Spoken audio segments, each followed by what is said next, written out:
Hello everyone. आप लोग स्वस्थ होंगे और खुश होंगे। एग्जाम आने वाला है तो हम कर रहे थे पीवाईक्यू सीरीज। ठीक है, तो आज का जो क्वेश्चन है, पहला क्वेश्चन क्या है वो देखते हैं। पहला क्वेश्चन है सेवरल वेरिएबल से। तो सेवरल वेरिएबल में आप क्वेश्चन देखो, पहला कह रहा है f such that R cos r to r we defined f of x y। ये हमारे पास फंक्शन है। Then which of the following statement is true। Several variable always से ही एक इम्पोर्टेंट टॉपिक रहा है और इस टॉपिक से अधिकांश जगह क्वेश्चन आता रहता है। कोई सा भी ले लो आप, I T M T F R C U T ले लो, S I N V H M C M I, कोई सा भी आप एग्जाम उठा लो, सी एस एम में हर एक एग्जाम में ये टॉपिक एक क्वेश्चन पक्का है। ये एक इम्पोर्टेंट रोल प्ले करता है, तो इसके बारे में हमें अच्छे से पढ़ना चाहिए, हमें सॉल्व करना आना चाहिए। ठीक है, तो आइए हम क्वेश्चन के लिए देखते हैं। पहले तो आप लोग ट्राई कीजिए, वीडियो को पॉज कीजिए और ट्राई कीजिए। आप लोगों ने ट्राई किया होगा। आइए आंसर मैच करते हैं। और अगर किसी को प्रॉब्लम हुआ, सॉल्व नहीं हो पाया, सोल्यूशन नहीं मिला, तो उसके लिए परेशान होने की जरूरत नहीं है। उसके लिए हमें आप हमारे हमसे जुड़ सकते हैं। ठीक है, चलिए देखते हैं क्वेश्चन क्या कहते हैं।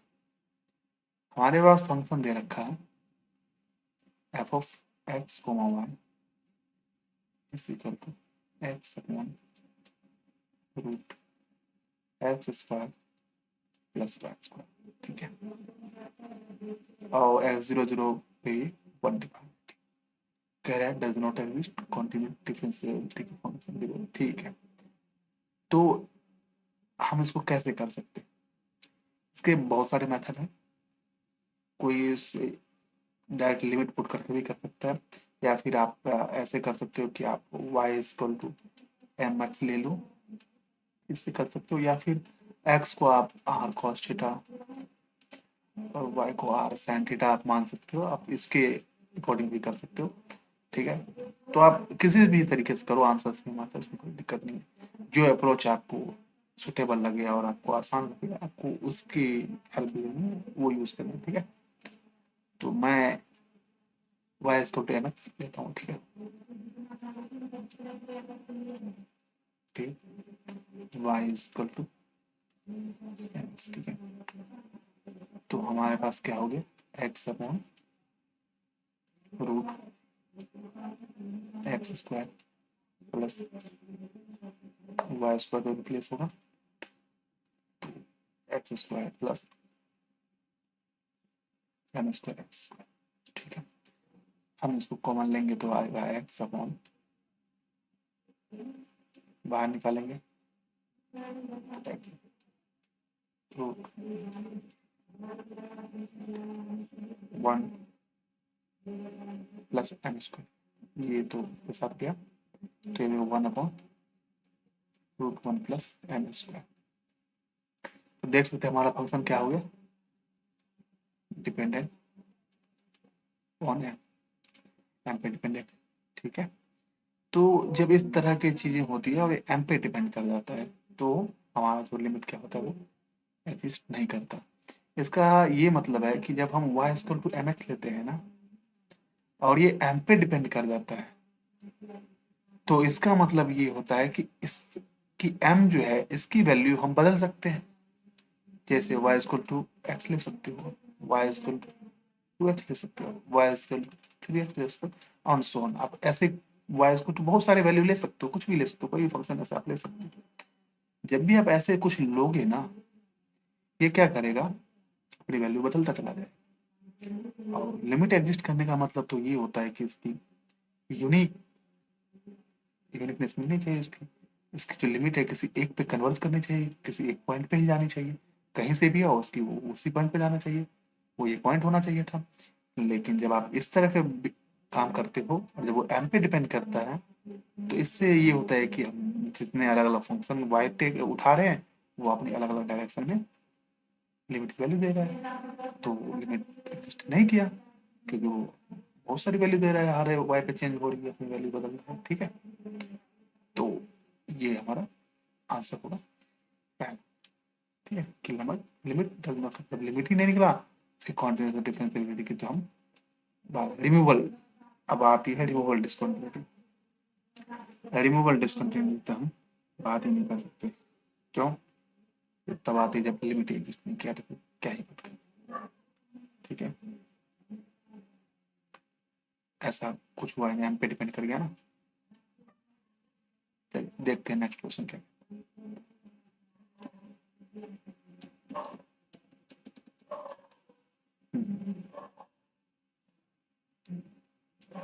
नेक्स्ट क्वेश्चन हमारा लीनियर अलजेब्रा से है। ठीक है, तो आप लोग टाइम लीजिए और सॉल्व कीजिए।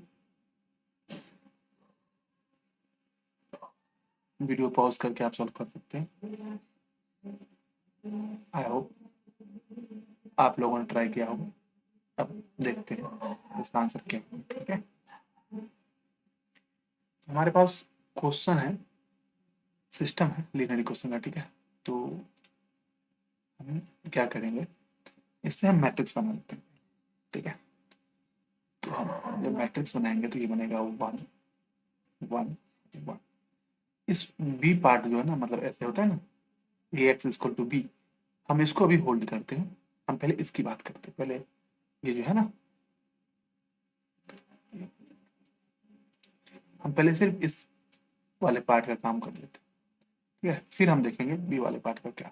इससे अगर हमें क्या कह रहे हैं, एज ए यूनिक सॉल्यूशन की बात कर रहे हैं ना, यूनिक सॉल्यूशन के लिए हमें पहले तो ऐसा निकालना पड़ेगा कि हमें पता हो कि लैम्डा की कौन सी वैल्यू नहीं लेने पे डिटरमिनेंट नॉन जीरो है।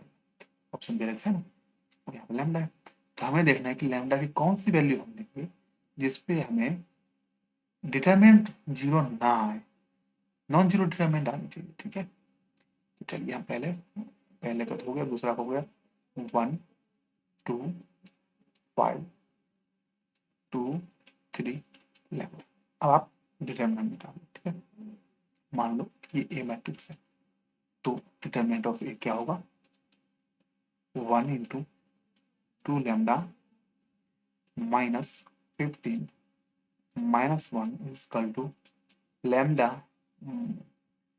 Minus 10 plus 1 is equal to 3 minus 4। Solve करते हैं तो 2 लैम्डा माइनस 15, वो ब्रैकेट हटा देते हैं। ठीक है, 2 lambda minus 15 minus lambda plus 10, और ये हो गया आपका माइनस 1।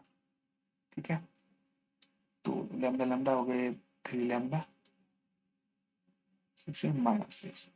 ठीक है, ए ऑप्शन में ही नहीं है तो ओह मिस्टेक हो गया, लैम्डा बचेगा है, 2 लैम्डा माइनस लैम्डा है ना, तो लैम्डा। तो आपकी लैम्डा की वैल्यू 6 नहीं होनी चाहिए। अगर लैम्डा की वैल्यू 6 हो गई तो डिटरमिनेंट जीरो हो जाएगी, और कह रहा है यूनिक सॉल्यूशन चाहिए। फिर तो डिटरमिनेंट ही जीरो होगी तो फिर तो इनफाइनाइट सॉल्यूशन हो जाएगा। ठीक है, तो ऐसा तो नहीं चाहिए, यूनिक सॉल्यूशन चाहिए। तो लैम्डा 6 तो नहीं हो सकता, तो थर्ड ऑप्शन और फोर्थ ऑप्शन डिस्कार्ड, पहला ऑप्शन। अब कह रहा है कि म्यू की वैल्यू आप 6 ले लो या फिर म्यू आर ले लो। देख रहे हो अगर लैम्डा की वैल्यू अगर 6 नहीं है तो determinant of A is not equal to 0. If determinant of A never be 0, then matrix A have always unique solution.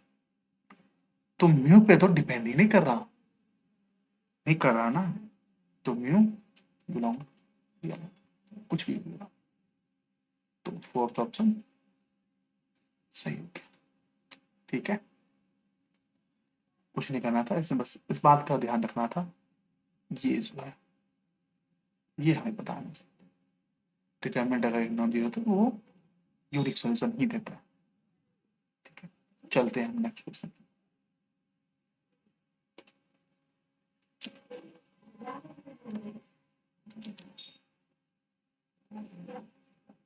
Next question हमारा है group theories, group of permutation. ठीक है, 4 स्टेटमेंट है। पहला स्टेटमेंट कह रहा है every permutation of finite set can be written as a cycle और अ प्रोडक्ट ऑफ डिसजंक्शन। ठीक है, the order of permutation of finite set written in a disjoint cycle form is the least common multiple of the length of the set. ठीक है, an is a group of even permutation of n symbol, then the order of an is called n factorial. The pair of different cycle group theory का result भी ऐसा ही है, ये result भी ऐसा है, तो आपको इसके लिए ज़्यादा टाइम नहीं लेना चाहिए, आप तो तुरंत जवाब देते हैं। पॉज करो वीडियो और आप आराम से नोट कर लो। ठीक है, अब आंसर मैच करते हैं। ठीक है, आपको सबसे पहले हो सकता है कि नहीं बच्चों को ना इस 2 ऑप्शन में दिक्कत आए, ऑप्शन ए, ऑप्शन बी, इस 2 ऑप्शन में दिक्कत आए। हो सकता है कि कुछ बच्चों को इसमें समझ में आए, तो कोई बात नहीं, हम ऑप्शन डिस्कार्ड करने की कोशिश करते हैं। ठीक है, एन ग्रुप जो है इवन परमुटेशन है, ये हम जानते हैं। Then order of n is n factorial. हम जानते हैं कि एन फैक्टोरियल जो है किसका होता है, ऑर्डर ऑफ एस एन होता है एन फैक्टोरियल, और ऑर्डर ऑफ ए एन होता है एन फैक्टोरियल बाय 2। तो ऑप्शन सी तो गलत है, और क्या कह रहा है कि स्टेटमेंट ट्रू, ट्रू कह रहा है ना, तो ऑप्शन डी जिस जिसमें है तो पहले तो सही है, ये तो सीधा ही सोल्व हो गया। डी तो, ओ सॉरी, सी, सी है ना ये ऑप्शन, तो सी जिस जिसमें है वो तो गलत हो गया। ये लो, सी भी तीनों में है, ये गलत, ये गलत, ये गलत, तो ऑप्शन पहला सही। ये तो काफी इजी था, इस पे ही टिक गया तो सारी कहानी इसी पे खत्म हो गया। हम्म, आसान क्वेश्चन था, हालांकि अब तो आंसर पता चल ही गया, तो ऑब्वियसली आप लोग समझ जाओगे तीनों चीज क्या सही होता है।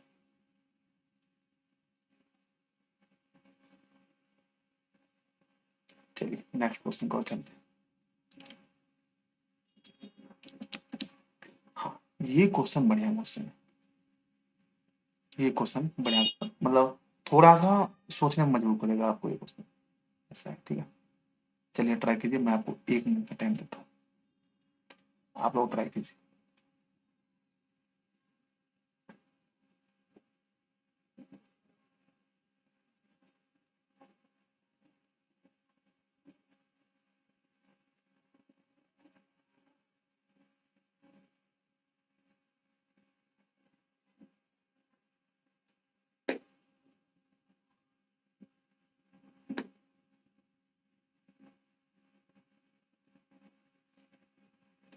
आई होप आप लोगों ने ट्राई किया है। चलिए आंसर मैच करते हैं, क्या दिया हुआ है,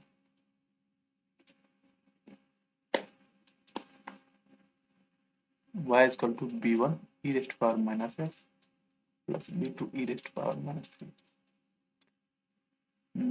ये कंप्लीट सॉल्यूशन है इसका, इसका ये हमारा B square plus a1d plus b2, इसका है ना। ठीक है, तो हो गया m square plus a1m plus किसकी वैल्यू मांग रहा है, a1 है a2, तो इसको हमें पता नहीं है, तो हम इसके, हाँ ये कंप्लीट सॉल्यूशन है ना, हम इससे ये हम जानते हैं कि जब भी कंप्लीट सॉल्यूशन लिखा जाता है तो वो ऐसे लिखते हैं, c1 e raise to power, अगर 2 रूट है a और b मानते हो आप, तो क्या लिखते हैं, ax plus c2 e raise to power bx।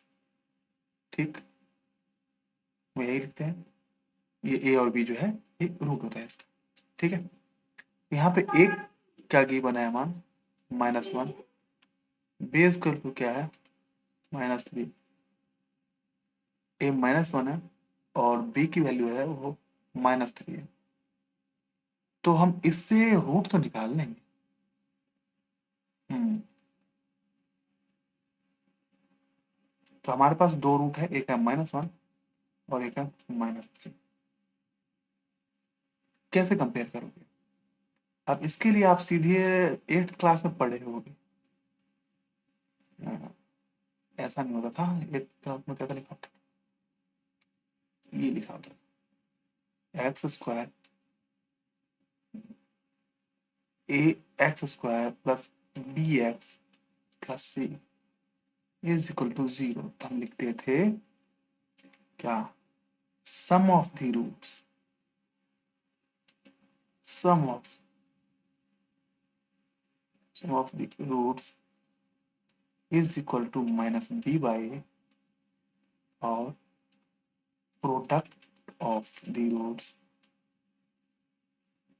Is equal to c by. ठीक है, तो सम ऑफ द रूट्स क्या हुआ? a और b है, हमने a भी मान के चल रहे हैं। तो a plus b is equal to -b by a। यहाँ पर b क्या है? a1 और a तो 1 है, तो हो गया -a1/1 और a इंटू बी क्या हो गया? a2/1। तो a प्लस बी, a भी क्या है? -1 -3 इज इक्वल टू -a1। तो a1 की वैल्यू क्या होगी? 4 और a into b -1 into -3 is equal to a2। तो a2 की वैल्यू क्या होगी? ऑप्शन में है क्या? A1 A2 4 3 4 3 option. Third option है, थर्ड ऑप्शन हमारा सही आंसर। आई होप आप लोगों ने सही किया होगा। ये बेसिक सा क्वेश्चन था, इसमें सिंपल, इसमें हमें रूट पहचाना था और इसका यूज करना था जो हम 8th क्लास से करते हैं। ठीक है, चलते हैं नेक्स्ट क्वेश्चन की ओर। हाँ, ये क्वेश्चन भी कह रहा है, सीरीज दे रखा है और कंडीशनली कन्वर्जेंट के बारे में कह रहा है। आसान आसान सा क्वेश्चन है, आप लोग ट्राई कीजिए। बस ध्यान रखना है यहाँ पे ये माइनस है, ये प्लस है, फिर माइनस, अल्टरनेटिव सीरीज है। ठीक है, बस ये इंटरवल है। चलिए फिर शुरू हो जाए। वीडियो पॉज कीजिए, सॉल्व कीजिए और अपना आंसर नोटबुक में लीजिए। ठीक है, चलिए अब मैं शुरू करता हूँ, आंसर मैच करते हैं। तो ये हमारे पास सीरीज जो क्या है, 1 - 1/2 प्लस 1/3 माइनस 1/4 तो हो गया ये -1/n, नहीं n+1। और उसके बाद हो गया 1/n⁻p with p greater than 0। ये रखा ना, p ग्रेटर देन 0। तो p 0 तो नहीं हो सकता, तो कह रहा है p lies in the interval. अब कह रहा है p 0 नहीं हो सकता, तो ये तो गया, लेकिन इसमें 0 कंसिडर कर रखा है ना, तो ऑप्शन दूसरा तो नहीं हो सकता। लेकिन कह रहा है कंडीशनली कन्वर्जेंट। हम सब जानते हैं कि अगर हम इसका एब्सोल्यूट कन्वर्जेंट निकालेंगे तो मॉड आएगा -1n+1 तो ये हो जाएगा 1/n⁻p। और हम सब जानते हैं p के बजाय 1 पे कन्वर्जेंट हो जाता है। यहाँ पर ये एब्सोल्युटली कन्वर्जेंट मिल जाएगा। ठीक है, तो अगर इस पे एब्सोल्युटली कन्वर्जेंट मिल रहा है तो कंडीशनली कन्वर्जेंट किस पे मिलेगा? p लेस देन और इक्वल टू 1 पे। 0 हो नहीं सकता, तो 0 1। क्यों? क्योंकि कंडीशनली कन्वर्जेंट पे आप लिमिट लोगे और अगर आप ऐसे निकालना चाहते हो तो वैसे निकाल सकते हो, ब्रेसेट वगैरह लगा के। ठीक है, लेकिन आप लॉजिकली अगर निकालना चाहते हो, जिनको नहीं पता ब्रेसलेट क्या होता है, तो वो हमारे कोर्स ज्वाइन कर सकते हैं, CUTPG का। CUTPG का कोर्स 1499 में मिल रहा है, ऑफर चल रहा है। और कोई अगर IIT जैम की तैयारी करना चाहते हैं, IIT जाने का आपका सपना है, IIT जैम की तैयारी करना चाहते हो, तो आप जरूर जुड़ सकते हो। आप इस नंबर पर मैसेज कर सकते हैं, हम आपके लिए हैं और जरूर आपका सपना पूरा होगा। तो आप लोग जरूर ज्वाइन करें, ठीक है। बहुत ही मिनिमल कॉस्ट है और अफोर्डेबल कॉस्ट है, ठीक है। तो इसका आंसर ऑप्शन वन। चलते हैं नेक्स्ट क्वेश्चन पे।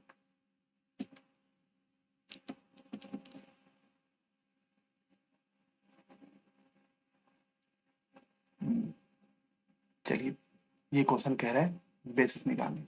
इजी क्वेश्चन है, इस पे हम टाइम वेस्ट नहीं करेंगे, ये आपके लिए होमवर्क है, ठीक है। और जरूर आप लोग कमेंट कीजिए कि इसका आंसर क्या होगा। 1 2 3 4 में अब ऐसे लिखें कि क्या आंसर होगा। लाइक शेयर एंड सब्सक्राइब जरूर कीजिए। मिलते हैं नेक्स्ट वीडियो में।